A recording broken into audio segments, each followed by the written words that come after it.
Assalamualaikum warahmatullahi wabarakatuh. Waalaikumsalam warahmatullahi wabarakatuh. Bismillah, tawakkaltu ala Allah, la haula wa la quwata illa billah. Asyhadu an la ilaha illallah wa asyhadu anna Muhammadar Rasulullah. Allahumma salli ala sayyidina Muhammadin wa ala alihi wa sahabatihi ajma'in, amma ba'd. Kita lanjutkan pada poin 207. Kemarin sudah kita bahas ya abdu ukhruj min hammika takhruj min haddika, udah selesai. Dan ini 207 kita mulai. Bismillahirrahmanirrahim. Qadali, Tuhanku berkata kepadaku, fil jannati kullu ma yumkinu ayyakhtura ala bali. Di sorga semua apa saja yang dapat kau imajinasikan dalam pikiranmu ada. Kalau kamu berimajinasi karena di sini tukang main jago, berimajinasi di sorga ada jago yang tingginya 2 meter. Ya. Kalau di sininya senang lagu tarling, silakan berimajinasi. Di sorga juga ada Lagu tarling. Kalau di sini banyak cewek, di sorga juga banyak Cewek. bidadari. Semua apapun yang kau bayangkan bisa terjadi di dalam sorga. Ya. Wa min waraihi akbaru minhu.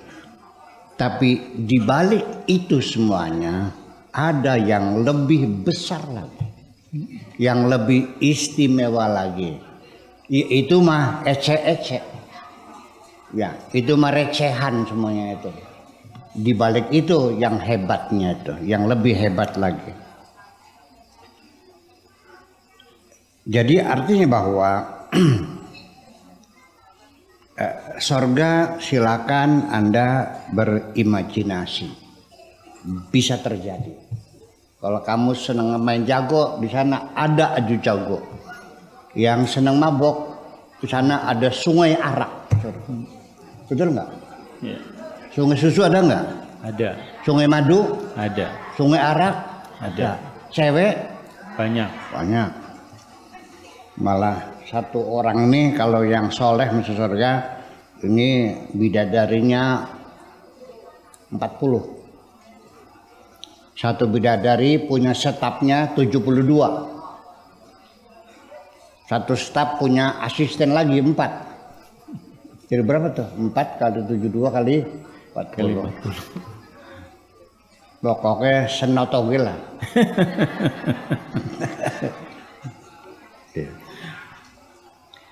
Akan tetapi ini saya melihat ya walau bagaimanapun itu firman Tuhan kita yakini benar.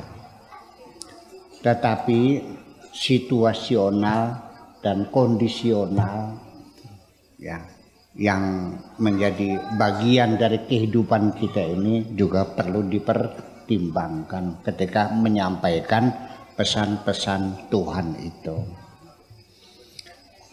Silakan saja Anda cerita sesuai dengan teksnya. Orang-orang yang soleh, orang-orang bertakwa masuk ke dalam surga. Fi jannatin tajri min tahtihal anharu khalidina fiha abada. Di dalam surga ada sungai-sungai yang mengalir. Dan di situ penduduk surga abadi di dalam surga dengan sungai-sungai yang mengalir. Ini tidak bisa dipungkiri.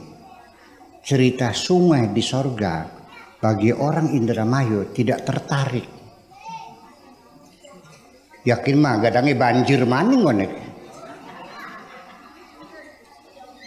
Setiap tahun kita menderita karena banjiran, karena sungai meluap. Di surga diceritakan banyak sungai. Tertarik enggak? Mana yang lebih tertarik dengan sungai? Orang Indonesia, orang Indonesia apa orang Arab? Orang Arab. Kenapa? Tidak ada Di sungai. sana nggak ada sungai. Itu aja persoalannya. Nah kalau orang yang laki-laki sudah impoten, umur sudah 90 tahun, masih bergerak di Ciptaan Bidadari, nah, iya kan? Jadi artinya begini, pokoknya silakan Anda berimajinasi. Kullu ma yakhtur bi balika.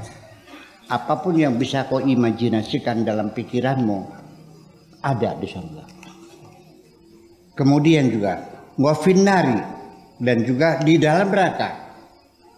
Kullu ma yumkinu ayyahturu ala balin. Ada apa saja yang bisa kau bayangkan. Kau bayangkan neraka.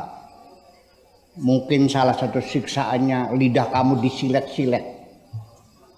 Mungkin telinga kamu dimasuki pulpen, dipakot tak pakai kampak di sini. Kamu bayangkan penyiksaan yang luar biasa. Mungkin terjadi nggak? Bisa terjadi. Apalagi gelatin, hukum pancung di Perancis zaman dulu, kepalanya masuk ke apa namanya di papan, terus dari atas pisaunya dijatuhkan, gila, terus kepalanya menggelundung. Itu. Ada lagi, ini dalam Al-Quran juga sama, dibakar, setelah kulitnya matang, disembuhin lagi, dibakar lagi, kan begitu? Ya. Silakan Anda berimajinasi. Barangkali saja Anda merasa takut, merasa ngeri, sehingga Anda bisa mengurangi dosa-dosa Anda. Betul nggak? Iya. Itu pada akhirnya. Kemudian wa min warai akbaru minhu. Di belakang siksa neraka yang sangat keras itu ada yang lebih besar lagi, yang tidak dapat kau bayangkan. Jadi selagi masih bisa dibayangkan dalam pikiran, ada.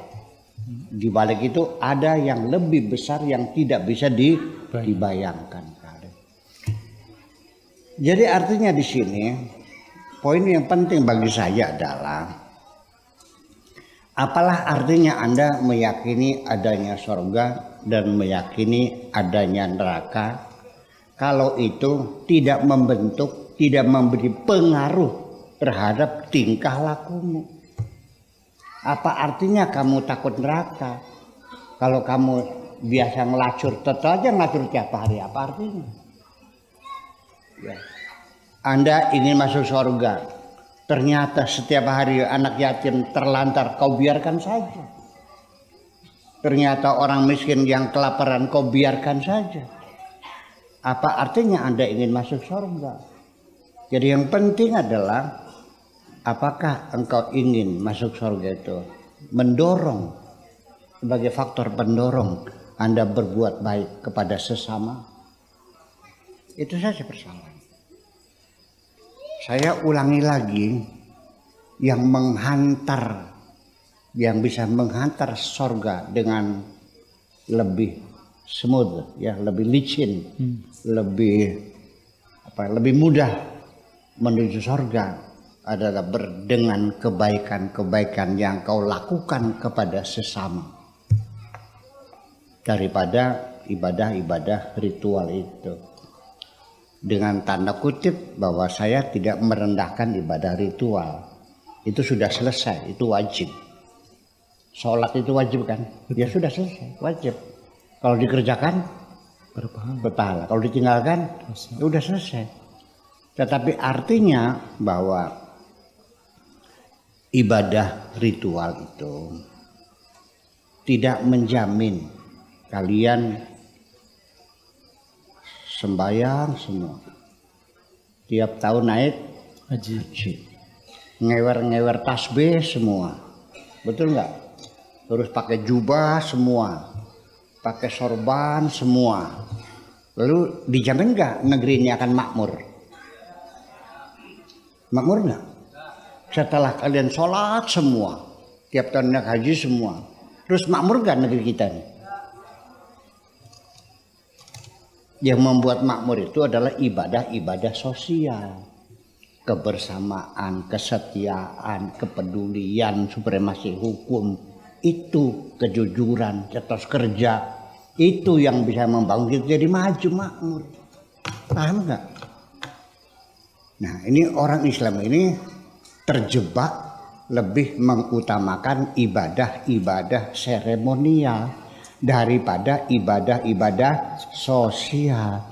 Kata Tuhan, ibadah ritualmu bagaimanapun hebatnya, tapi ketika engkau abaikan ibadah sosial, anak yatim kau biarkan terlantar, orang fakir miskin kau biarkan kelaparan, agamamu bohong.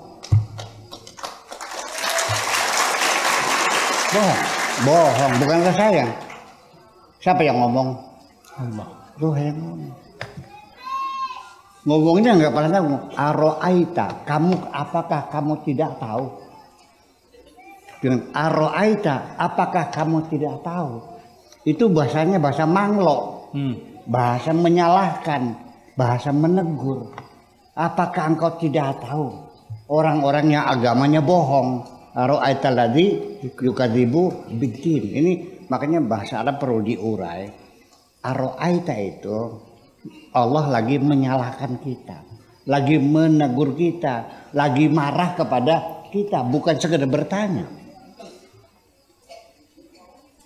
Kecuali kalau hal ro'aita, apakah engkau pernah melihat, itu tanya. Tapi aro'aita itu maknanya berbeda. Ini perlu diketahui. Seperti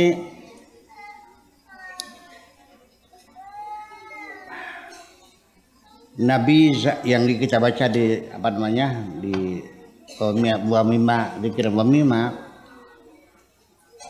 ketika Nabi Zakaria masuk ke dalam kamarnya Siti Maryam, kulama dakhala, setiap kali kulama masuk lagi, kulama dakhala alaiha Zakaria al-mihraba, ketika masuk mihrab wajada indaha rizqa. Nabi Zakaria tidak menemukan banyak rizki di kamar Siti Maryam itu. Jadi bukan sekali, tapi masuk lagi ada rezeki lagi, masuk lagi ada kain, masuk lagi ada anggur, masuk lagi ada emas, semuanya ada semuanya. Sehingga dia mengatakan, dari mana kau dapatkan? Pertanyaannya, anna laki hada. Anna itu ya min aina maknanya. Anna itu maknanya min aina, dari mana. Nah, kalau Pak Tato sebagai dosen di IAIN, dia pakai mobilnya Pak? BMW. Agya, mobilnya Agya. Saya bertanya, min aina laka hadza? Min aina. Dari mana kau dapatkan ini? Pasti dia tidak beli dong. Bagaimana caranya? Kredit. Sampai sekarang belum lunas ya. Min aina, dari mana? Tapi Nabi Zakaria bertanyanya anna laki hadza, bukan minna tapi anna. Maknanya sama, min aina. Tapi bedanya pertanyaan anna itu ditujukan kepada Pak Afkar, seorang pegawai negeri, ya kan, kepala MTS, cadang pinggan, pakai mobilnya Bugatti. Wah, keren. Ya sekelas Rolls Royce lah, yang harganya 17 miliar. Sehingga mata saya melotot sambil mengangkat pundak saya tinggi-tinggi dan tangan terengadah. Anna laka hada, dengan penuh kekaguman. Dari mana kau dapatkan ini? Itu bedanya anna dan min aina. Itulah bedanya. Aroita dengan hal raita, itu bedanya. Artinya ini Tuhan betul-betul marah kepada kamu. Artinya paham beli koplok bahwa orang itu agamanya bohong. Iya. Sekalipun rajin salat, kalau anak yatim kan dibiarkan terlantar, fakir miskinnya kelaparan tidak makan, kan begitu maksudnya. Itulah makanya kita kembali sorga dalam imajinasi kita. Ya, kita pengen masuk sorga. Baru saya yakin, Anda yakin ada sorga kalau Anda terdorong untuk berbuat baik. Saya yakin Anda percaya ada neraka ketika Anda bisa mencegah kejahatan-kejahatan diri Anda. Takut. Apa katanya? Inni akhafu in asaitu rabbi adzab yaumin azim. Aku takut melanggar aturan Allah. Barangkali nanti di akhirat saya disiksa oleh Allah dengan siksa yang berat. Saya kira itu semacam itu. Jadi artinya bahwa tentang surga dan neraka saya akan bercerita kepada siapapun mungkin berbeda. Kalau yang nanya anak kecil, Buya, di surga ada apa? Sepur-sepur Jepang banyak. Betul nggak? Iya. Ya dong, sesuai dengan kondisi orangnya. Mesti begitu supaya dia tertarik kepengen masuk surga. Kalau masuk surga, apa yang terdorong? Sekolahnya rajin, ya, bangunnya tepat waktu, kan begitu. PR dikerjain semuanya, kan seperti itu. Ya, jangan dikitkan dengan wiridan istighosah anak kecil mah. Ya, dengan sekolah yang rajin kan gitu semuanya. Nah itu. Jadi kalau yang nanya orang yang penikmat lagu-lagu Tarling, saya katakan ya Ajid mah kecil. Nah Norman saya kecil. Iya. Terus kerema. Itu di sana surganya ada 1001 macam jenis tarling di surga. Silakan. Pokoknya silakan ceritakan. Yang penting surga tempat segala kenikmatan. Sudah paham? Sudah paham? Namun demikian di balik itu semuanya ada yang lebih hebat lagi yang tidak bisa kau pikirkan. Apa itu? Bertemu dengan Tuhanmu. Itu persoalan. Iya, itu yang paling berharga adalah bertemu dengan Tuhanmu. Itu yang paling penting. Jadi akhirnya bagi anak-anak bolehlah merindukan surga. Tapi bapak-bapak, ibu-ibu yang sudah usianya di atas 60 tahun, ya jangan kayak anak kecil dong. Ininya lebih dewasa lagi. Yang dirindukan bukan surganya, yang punya surga. Apa artinya saya kepengen masuk rumahnya Juleka? Yang saya cintai rumahnya apa Julekanya? Julekanya. Umpamanya saya masuk rumah, tapi Julekanya nggak nyapa saya. Enak nggak? Ya ini yang jadi persoalan. Kamu pengen ketemu Allah apa pengen masuk surga? Kalau masuk surga tidak ketemu Allah, Anda akan kecewa kok. Ya, mari kita lanjutkan lagi. Akhirnya yang penting adalah ketemu dengan Allah. Ana min wara'in naim. Aku yang ada di belakang kenikmatan-kenikmatan yang kau bayangkan dalam pikiranmu. Walau arafani naim lan qata'ani tanaim. Kenikmatan-kenikmatan sorga dengan air yang mengalirnya, dengan sungai susunya, dengan bidadarinya, dengan istananya, dengan segala kenikmatannya. Ya. Kalau andaikan kenikmatan itu kenal aku, lan qata'ani tanaim, maka kenikmatan itu tidak akan bisa memberikan kesenangan kepada kamu itu semua. Hilang semuanya. Itu. Wa man arafa ni'mata ru'yati, barang siapa yang telah mengetahui nikmatnya melihat aku, wa hadrati, dan nikmatnya bisa duduk di hadapanku, yandamu ala ma adha'a min waqtin, dia akan merasa kecewa karena sudah banyak buang-buang waktu semuanya itu yang tidak ada gunanya. Lidzalika ladza idal jannati, ya, karena kamu mencari kelezatan-kelezatan sorga kamu ujungnya kecewa. Ya, al-hisiyah yang sifatnya fisik, wa yahzunu ala ma fatahu min tatalwa ila wajhi, dan engkau akan bersedih hati ya karena kamu tidak punya kesempatan untuk bisa menatap wajahku. Saya datang ke sini bukan untuk melihat rumahmu wahai kekasihku, tapi ingin menemui, ingin menatap wajahmu. Andaikan engkau mengajak bertemu di bawah jembatan, oke, aku siap di bawah jembatan. Yang penting asal bertemu dengan. Rabi' al-Adawiyah mengatakan, andaikan yang penting adalah aku bisa bertemu dengan Tuhanku. Andaikan aku bisa bertemu di neraka, maka aku akan memilih masuk neraka. Yang penting bisa bertemu dengan Tuhanku. Terima kasih. Assalamualaikum warahmatullahi wabarakatuh.